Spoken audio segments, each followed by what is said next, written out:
பெரியகுளம் அடுத்த ஜல்லிப்பட்டியில் வாக்கு சேகரிக்க சென்ற தேனி திமுக வேட்பாளர் தங்கத்தமிழ்ச்செல்வனிடம் அனைத்து பெண்களுக்கும் 1000 ரூபாய் உரிமை தொகை கிடைக்கவில்லை என்று திமுக தொண்டர் ஒருவர் உரிமை குரல் எழுப்பியதால் ஆவேசமான தங்கத்தமிழ்ச்செல்வன் கட்சி வேட்டி கட்டிக்கிட்டு இப்படி பேசிக்கிட்டு இருக்க என்று சத்தம் போட்டார்.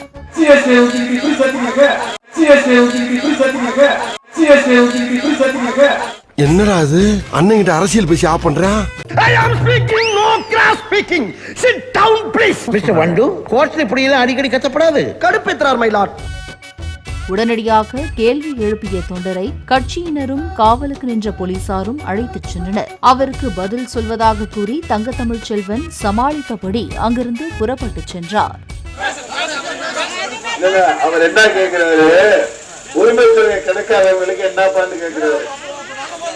ஏப்பா அப்பா ஒழுங்கா அதுக்கு நான் பதில் சொல்றேன். ஏப்பா ஏப்பா அப்பா நான் சொல்றேன்.